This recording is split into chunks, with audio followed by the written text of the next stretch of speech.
जय हिंद मेरे प्यारे बच्चों, कैसे हैं आप लोग। मैं हूं आपका केमिस्ट्री मेंटर कुणाल वर्मा यानी कि केवी सर फ्रॉम काशी। तो आज हम लोग आईयूपीएससी नोमेनक्लेचर के बारे में कम से कम ये तो सीख जाएंगे कि हाँ, नियम कानून क्या होते हैं आईयूपीएससी नोमेनक्लेचर के। क्योंकि देखिए, अगर आपको ऑर्गेनिक केमिस्ट्री पढ़ना है तो सबसे पहले आपको नोमेनक्लेचर में 1% भी डाउट नहीं होना चाहिए। वैसे भी सलमान भाई का एक डायलॉग है कि मेरी फैमिली से उलझने से पहले मेरे बारे में जान लेते तो अच्छा होता। तो वही चीज़ है कि अगर आपको ऑर्गेनिक केमिस्ट्री से उलझना है, ऑर्गेनिक केमिस्ट्री को सीखना है, तो सबसे पहले आपको नोमेनक्लेचर पूरी तरीके से आना चाहिए। उसमें कोई भी डाउट नहीं होना चाहिए। इस बात को ध्यान से समझ लीजिए, नोट कर लीजिए। तो चलिए, सबसे पहले अब हम लोग स्टार्ट करते हैं आईयूपीएससी नोमेनक्लेचर। देखिए, यहाँ पे मैंने जनरल फॉर्मेट लिख के रखा है नोमेनक्लेचर के लिए कि सबसे पहले प्रीफिक्स, फिर वर्ड रूट, फिर प्राइमरी सफिक्स, फिर सेकेंडरी सफिक्स। अब यहाँ पे ये सब चीज़ें क्या हैं, ये सब चीज़ें हम धीरे धीरे समझेंगे कि आखिर प्राइमरी सफिक्स क्या है, सेकेंडरी सफिक्स क्या है, प्रीफिक्स क्या है, वर्ड रूट क्या है। ये सब चीज़ें हम धीरे धीरे समझ जाएंगे। ठीक है, अगर आपको ये चारों चीज़ें पता चल गई कंपाउंड की, prefix, word root, primary suffix, secondary suffix, और इसी सीक्वेंस में आप रख देते हैं, तो किसी भी कंपाउंड का नोमेनक्लेचर आप बहुत आसानी से कर सकते हैं। तो चलिए, सबसे पहले रूल्स की कुछ बात करते हैं कि हाँ, कंपाउंड को देखते ही सबसे पहले हमें क्या उसमें आइडेंटिफाई करना होता है। सबसे पहला रूल फर्स्ट क्या है? Select longest carbon carbon continuous chain, जिसको हम लोग पैरेंट चेन बोलते हैं। ध्यान रखना, पैरेंट चेन। और पैरेंट चेन मे और मे नॉट बी स्ट्रेट। जरूरी नहीं है कि वो स्ट्रेट हो भी सकता है, नहीं भी हो सकता है। ठीक है, इसमें कोई वो नेसेसरी नहीं है कि पैरेंट चेन जो है वो स्ट्रेट है या स्ट्रेट वाला ही हमें लेना है। हो सकता है वो जिगजैग हो। ठीक है, चलिए हम लोग देखते हैं एक एग्जांपल करके। अब यहाँ पे देखिए, ये एग्जांपल नंबर फर्स्ट में कार्बन कितने हैं? 1 2 3 4 5 6, 6 कार्बन है। अब इस 6 कार्बन में क्या 6 के 6 कंटिन्यूसली हम लोग ले पा रहे हैं? नहीं, हम लोग नहीं ले पा रहे। एट अ टाइम हम 5 ले पाएंगे। तो 5 लेंगे तो कौन सा हमारा पैरेंट चेन हो जाएगा? ये हमारा क्या हो जाएगा? पैरेंट चेन हो गया। ये क्या हो गया? पैरेंट चेन हो गया। 5 कार्बन का पैरेंट चेन हो गया। और ये जो एक्स्ट्रा बचा, ठीक है, पैरेंट चेन के अलावा जो चीजें होती हैं उसको हम लोग बोलते हैं साइड चेन। क्या बोलते हैं? साइड चेन, या फिर मैं इधर लिख देता हूं ब्रैकेट में सब्स्टिट्यूएंट। क्या बोल देते हैं? सब्स्टिट्यूएंट, या फिर ब्रांच सब्स्टिट्यूएंट। ठीक है, चलिए एग्जांपल नंबर सेकंड में हम लोग देखते हैं। टोटल देखो, यहाँ पे कार्बन तो कई सारे हैं। अब इसमें से हमको सबसे मैक्सिमम कार्बन का हमको चेन खोजना है। ध्यान दीजिएगा यहाँ पे देखो, कार्बन की अगर हम बात करें तो यही वो चेन है जिसमें हमको मैक्सिमम कार्बन की संख्या मिलेगी। यही वो चेन है जिसमें हमको मैक्सिमम कार्बन की संख्या मिलेगी। कितनी मिलेगी? 1 2 3 4 5 6 7। ठीक है, एक ये है, और एक और हमें मिल रहा है 1 2 3 4 5 6। तो ये वाला तो पैरेंट चेन नहीं होगा। जो हम लोग यहाँ क्रॉस हम दो बनाए हैं ना, एक क्रॉस से दूसरे क्रॉस तक, ये वाला तो चेन नहीं है, क्योंकि इसमें कितने मिल रहे हैं? 1 2 3 4 5 6। और इसमें कितने मिल रहे थे? 1 2 3 4 5 6 7 मिल रहे थे। ठीक है, और भी चेन आप लोग सोच सकते हैं, जैसे ये 1 2 3 4 5, ये तो बिल्कुल नहीं होगा, 5 का है। जब हमें मैक्सिमम मिल गया तो वही जीत गया, वो पैरेंट चेन हो गया। तो पैरेंट चेन स्ट्रेट हो भी सकता है, नहीं भी हो सकता है, इसमें कोई नेसेसिटी ऐसी नहीं है। Next example number 3। अब एग्जाम्पल नंबर 3 में देखो, एक चेन तो ये मिल रहा है। ठीक है, एक चेन तो ये मिल रहा है। कितने कार्बन का चेन है? 1 2 3 4 5 6, 6 का है। लेकिन एक चेन ये भी मिल रहा है, 1 2 3 4 5 6 7 8। ठीक है, तो इसका मतलब कि ये वाला क्या हो जाएगा? Parent chain. ठीक है, ये कुछ मीटर गया है, 1 मिनट मैं इसको दोबारा बना लूँ। तो यहाँ पे मैंने कुछ चेंज कर लिया है। ठीक है, पहले जो क्वेश्चन था वो थोड़ा सा चेंज हो गया है, तो उसमें कोई दिक्कत नहीं है। चलिए एग्जाम्पल नंबर 3 को हम लोग फिर से देखते हैं। एक चेन तो हमें मिल जा रहा है, कौन सा? ये वाला। ठीक है, एक चेन तो हमें ये मिल रहा है। इसमें कितने कार्बन है जरा काउंट करिए आप लोग। तो 1 2 3 4 5 6। ठीक है, इसमें 6 है। लेकिन वही अगर हम बात करें, यहाँ से लेकर एक ये चेन भी मिल रहा है। ध्यान से देखिए, एक ये चेन भी मिल रहा है। ठीक है, इसमें कितने कार्बन मिल रहे हैं? 1 2 3 4 5 6 7, यानी ये 7 कार्बन वाला क्या हो जाएगा? पैरेंट चेन हो जाएगा। समझ में आई बात? चलिए एग्जाम्पल नंबर 4 में देखते हैं। देखिए एग्जाम्पल नंबर 4 में अगर हम देखें, ये एक चेन मिल रहा है 1 2 3 4 5 6। ठीक है, ये 6 का मिला ये वाला। दूसरा 1 2 3 4 5 6 7 8, एक ये मिला, ठीक है, जो हम लोग ऐसे ऐसे चल रहे हैं, ठीक। और एक और चेन है ये वाला, ठीक है, ये वाला चेन, ठीक है, ये वाला चेन। इसमें कितने मिल रहे हैं? 1 2 3 4 5 6 7 8 9, यानी कि ये क्या हो जाएगा? पैरेंट चेन हो जाएगा। बात समझ में आ रही है? बहुत सिंपल होता है। चलिए अब हम लोग थोड़ा सा और आगे बढ़ते हैं। देखिए एग्जाम्पल नंबर 5 में, एग्जाम्पल नंबर 5 में ध्यान दीजिएगा, यहाँ पे पैरेंट चेन आप चाहे तो सोच सकते हैं कई सारा। अब मैं क्योंकि एक ही पे ओवर राइटिंग हो जाएगी तो मैं मेन चेन की बात कर रहा हूँ। मेन चेन यहाँ पे मैं कुछ बातें बता भी दे रहा हूँ। देखो जैसे कि एक चेन हम ये सोच सकते हैं कि 1 2 3 4 5 6 7, 7 का हो गया ये। एक और हो गया 1 2 3 4 5 6 7 8 9, एक 9 का ये बना। एक और बन सकता है 1 2 3 4 5 6 7 8 9 10 11 12। यस, यही होगा, यही क्या हो जाएगा? पैरेंट चेन हो जाएगा, ठीक है, यही क्या हो जाएगा? पैरेंट चेन हो जाएगा 12 कार्बन का। समझ में आई बात? ये 12 कार्बन का क्या हो जाएगा? पैरेंट चेन हो जाएगा, ठीक है। नेक्स्ट एग्जांपल में देखते हैं। यहाँ पे तो कोई दिक्कत ही नहीं है, आपको साफ दिखाई दे रहा है कि पैरेंट चेन अपना यही होगा, ठीक है। कितने कार्बन का? 1 2 3 4 5 6 7 8। आप चाहे तो यहाँ से चल के यहाँ ऊपर भी जा सकते हैं, तब भी आपको 8 का मिलेगा। तो खैर दोनों सेम है तो हमने एक ले लिया। अब एक बात ध्यान रखना है, कभी कभी क्या होता है, एक ही नंबर ऑफ कार्बन का, मतलब एक ही लेंथ का 2 पैरेंट चेन पॉसिबल हो सकता है। तो उसमें से कौन सा पैरेंट चेन को, मतलब हम किस चेन को पैरेंट चेन बनाएं? ध्यान रखना, पैरेंट चेन एक ही होगा। अगर एक ही लेंथ के 2 चेन पॉसिबल हैं तो कौन से चेन को हम लोग पैरेंट चेन बनाएंगे? जिसमें मैक्सिमम नंबर ऑफ ब्रांच हो या मोर नंबर ऑफ सब्स्टिट्यूएंट्स हो। जैसे देखो यहाँ पे लिखा हुआ है, इफ 2 और more chains of equal length are possible और present, then select that chain as parent chain which has more number of substituents। देखो ध्यान से, अब यहाँ पे ध्यान से देखो, ये हम इसलिए इसको हम 2 बार बनाए हैं, ठीक है ना। ये एग्जांपल ये वाला और ये वाला दोनों एक ही है, ठीक है ना। अब इसमें 2 चेन पॉसिबल है, कौन से? एक तो ये चेन पॉसिबल है, ठीक है, एक ये चेन पॉसिबल है, ठीक है। इसमें कितने कार्बन है जरा देखो तो, 1 2 3 4 5 6 7 8, ठीक। एक ये पॉसिबल है 8 कार्बन के, एक ये भी पॉसिबल है। कितने कार्बन के हैं जरा काउंट करो तो, 1 2 3 4 5 6 7 8, दोनों 8 8 कार्बन के हैं। लेकिन ध्यान रखो, अगर हम लेफ्ट वाले की बात करें, लेफ्ट वाले की बात करें तो 8 कार्बन का चेन तो मिल रहा है। इसमें एक ये सब्स्टिट्यूएंट है और एक ये भी सब्स्टिट्यूएंट है, मतलब ब्रांच के तौर पे मौजूद है। और यहाँ पे ये पूरा इकलौता एक ब्रांच है। तो क्या हम मानेंगे? यहाँ पे लेफ्ट वाले में 8 कार्बन का चेन मिल रहा है जिसमें 2 सब्स्टिट्यूएंट मिल रहे हैं। यहाँ पे भी 8 कार्बन का सब्स्टिट्यूएंट, 8 कार्बन का चेन मिल रहा है जिसमें एक ही सब्स्टिट्यूएंट मिल रहा है। तो ये क्या हो जाएगा? मेन पैरेंट चेन हो जाएगा। समझ में आ रही है बात? चलिए नेक्स्ट में हम लोग देखते हैं। अब नेक्स्ट में देखिए, ये 3 एग्जाम्पल हम बनाए हैं, लेकिन बहुत सिंपल है, आप लोग इसको अच्छे से टैकल कर सकते हैं, बहुत सिंपल है। एक तो पहली बात, कितने कार्बन का यहाँ पे चेन पॉसिबल है? 1 2 3 4 5 6 7 8। पहले तो एक चेन ये हम लोग बना लें, ठीक है, ये 8 कार्बन का चेन मिल गया। दूसरा 8 कार्बन का और भी पॉसिबल है, 1 2 3 4 5 6 7 8, ठीक है, 8 कार्बन का ये चेन भी पॉसिबल है, ठीक है। और एक और चेन पॉसिबल है, 1 2 3 4 5 6 7 8, 1 2 3 4 5 6 7 8, एक चेन ये पॉसिबल है,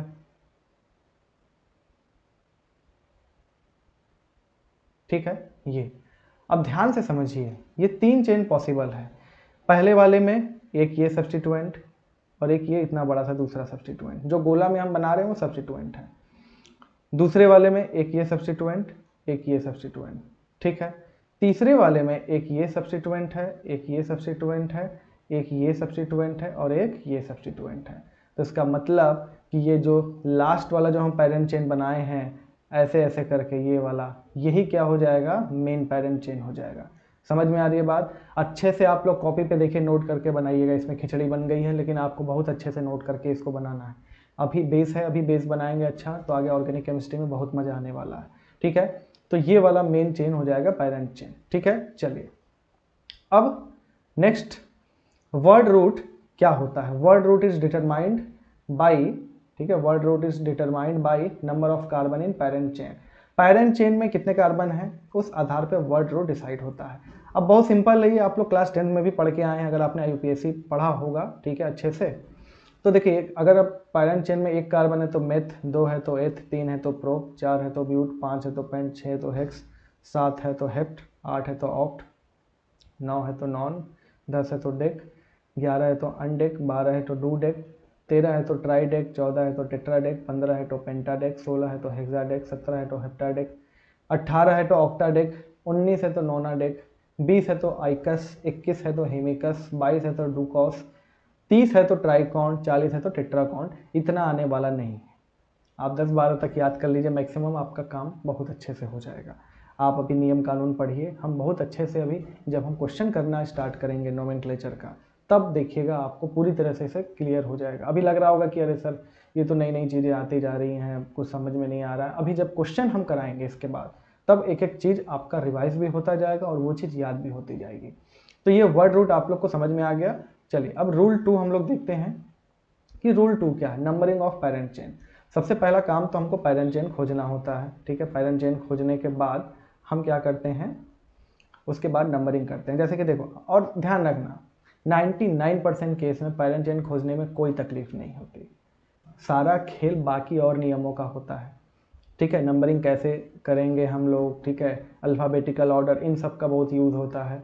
ज़्यादातर केसेस में, मैक्सिमम केसेस या ऑलमोस्ट किसी केस में आप फंसेंगे ही नहीं कि नंबरिंग कहाँ से करना है, मतलब कि पेरेंट चेन कौन सा, इसमें आप फंसने वाले हैं ही नहीं। असल में सच्चाई तो यही है। ठीक, चलिए इस एग्जांपल में देखें। इस एग्जांपल में पेरेंट चेन तो यही है भाई, ठीक, पेरेंट चेन तो यही है। अब इसमें नंबरिंग हमको करना है भाई, कितने कार्बन है, 1 2 3 4 5 6 7 8।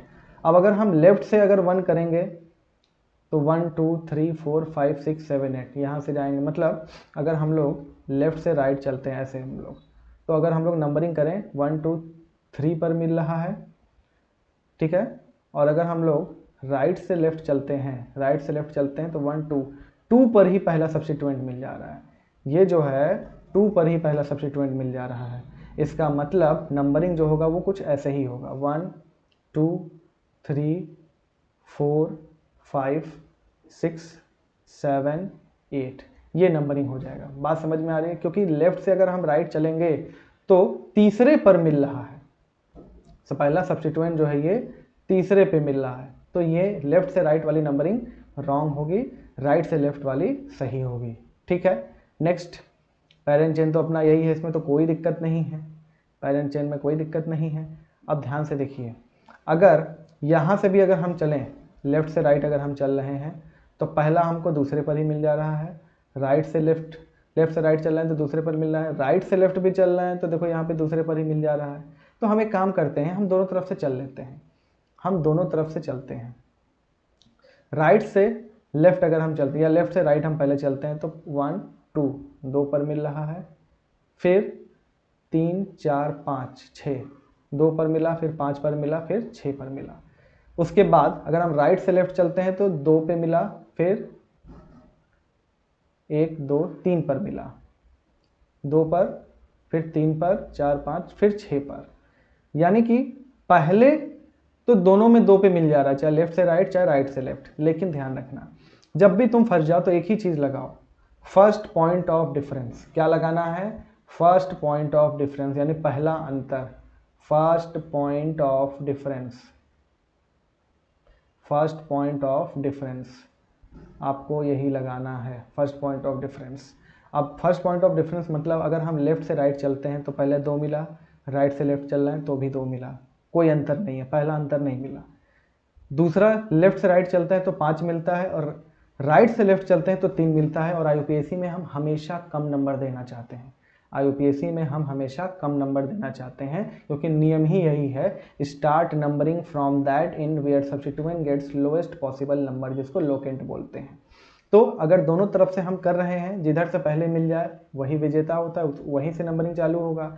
लेकिन ये दूसरा एग्जाम्पल में, एग्जाम्पल 2 में लेफ्ट से भी 2 पे मिल रहा है, राइट से भी 2 पे मिल रहा है, तो हम अगले वाले को देख लेंगे। या फिर कोई भी कंफ्यूजन हो, कई सारे सब्स्टिट्यूएंट है, तो लेफ्ट से राइट भी करके देख लो, राइट से लेफ्ट भी करके देख लो, और दोनों में फर्स्ट पहला डिफरेंस देख लो। जिसमें पहला डिफरेंस जहाँ पे आ गया और जो कम नंबर आया वही जीतेगा।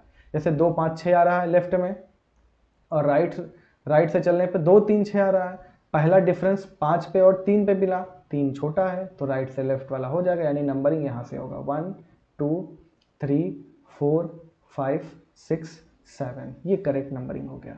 ठीक है, नेक्स्ट है, अगर फर्स्ट पॉइंट ऑफ डिफरेंस भी फेल हो गया, मतलब आप कहीं से भी चल लीजिए वही चीज़ आपको मिल रहा है, वही चीज़ अगर मिल रहा है, तब हम क्या करेंगे, अल्फ़ाबेटिकल ऑर्डर को देखेंगे। ठीक है, अल्फ़ाबेटिकल ऑर्डर को देखेंगे। पहले यहाँ पे हम एक और एग्जांपल देख लेते हैं, जैसे ये है। यहाँ पे अगर हम यहाँ से चलते हैं, हम देखो दोनों तरफ से नंबरिंग लिख देते हैं 1 2 3 4 5 6 7 8 9। ठीक, अगर हम लेफ्ट से राइट चलते हैं तो कुछ ऐसा मिलता है। राइट से लेफ्ट चले तो 1 2 3 4 5 6 7 8 9, यानी अगर हम लेफ्ट से राइट चलते हैं तो कहाँ कहाँ हमें मिला, ऊपर वाला नंबर देखो 1 2 3 पे मिला है एक, ठीक है, फिर उसके बाद 5 पे मिला है, फिर उसके बाद 6 पे मिला है, फिर उसके बाद 7 पे मिला है, ऐसा। और अगर हम राइट से लेफ्ट चलते हैं, अगर हम राइट से लेफ्ट चलते हैं तो 1 2 3 पे मिला है, फिर 3 4 पे मिला है, ठीक, फिर 5 पे मिला है, फिर 7 पे मिला है। तो पहले में 3 है, इसमें भी 3 है, कोई अंतर नहीं है, तो यहाँ से डिसाइड नहीं होगा। पहला अंतर हमको दिख गया, यहाँ पे 5 है और यहाँ पे पहले यहाँ पे 4 आ रहा है, तो पहला अंतर दिखते ही हम आगे देखेंगे ही नहीं, यानी कि राइट से लेफ्ट हम करेंगे। ये पहला वाला, ये जो राइट वाला है, राइट से लेफ्ट, ये वाला नंबरिंग सही होगा, जो नीचे वाला है 1 2 3 4 5 6 7 8 9। समझ में आ रही है बात? तो ये हो जाएगा, बहुत सिंपल है। अगर if first point of difference is failed then go for alphabetical order. अब देखो ये कंपाउंड जो है, पेरेंट चेन तो भाई यही है, पेरेंट चेन तो यही है, ठीक। हम अगर लेफ्ट से राइट चलते हैं तो, लेफ्ट से राइट चलते हैं तो 1 2 पर मिला, फिर 4 पर मिला, फिर राइट से लेफ्ट अगर हम चलते हैं तो 2 पर मिला और 4 पर मिला। अब तो दोनों में ही हम फंस गए हैं, दोनों में ही फंस गए हैं। तब हम क्या करें, तब हम क्या करें, तब हमको अल्फ़ाबेट देखना है। जब हम नंबरिंग में नहीं डिसाइड कर पा रहे हैं तो अल्फ़ाबेट में जो पहले आ रहा है वो जीतेगा। यानी कि लेफ्ट से राइट चलने पे 2 पे ब्रोमीन आ रहा है, यानी कि ब्रोमो, यानी कि बी आ रहा है, और राइट से लेफ्ट चलने पर 2 नंबर पे क्लोरो आ रहा है। अब अल्फ़ाबेट में पहले कौन आता है, बी आता है, यानी कि ये ब्रोमो वाला सही होगा ना, यानी कि मेन नंबरिंग जो होगा वो लेफ्ट से राइट हो जाएगा। कहाँ से कहाँ, लेफ्ट से राइट हो जाएगा, यानी कि ये नंबरिंग सही होगा 1 2 3 4 5। ठीक है, अब देखो कुछ लोग क्या करते हैं कि मैंने तो बता दिया कि फर्स्ट पॉइंट ऑफ डिफरेंस, एक और चीज़ बता देते हैं, लोएस्ट सम रूल। ठीक है, क्या बता देते हैं, लोएस्ट सम रूल। ये भी कभी कभी काम आता है, लेकिन मैं सलाह यही दूंगा कि फर्स्ट पॉइंट ऑफ डिफरेंस अगर आप समझ गए तो कोई दिक्कत नहीं है। लोएस्ट सम रूल, जैसे यहाँ पे देखो, इस वाले एग्जांपल को देखो, यहाँ पे लोएस्ट सम रूल, यहाँ पे कौन जीत रहा था, ये जीत रहा था, ये हार रहा था। तो यहाँ पे नंबरिंग आप जो भी किए उस सबका सम कर दीजिए। जैसे कि लेफ्ट वाले को अगर हम करेंगे तो 6 5 11 2 13, ठीक है, और यहाँ पे 6 3 9 2 11, तो लोएस्ट सम आ रहा है कि नहीं, जिसका सब, जिस सारे जो पोजीशन है उसका सम जिसका कम आएगा वही नंबरिंग सही होगा। ठीक है, लेकिन मैं फिर भी सलाह दूंगा कि फर्स्ट पॉइंट ऑफ डिफरेंस ही आप लोग काम करिए। तो लोएस्ट सम रूल भी आपको याद होना चाहिए। चलिए, इतना आप लोग सीख लिए हैं। अब हम लोग नेक्स्ट क्लास में, अब हम नोमेनक्लेचर असली में नामकरण करना स्टार्ट कर देंगे। तो मिलते हैं अगले क्लास में, तब तक के लिए जय हिंद सभी लोगों को।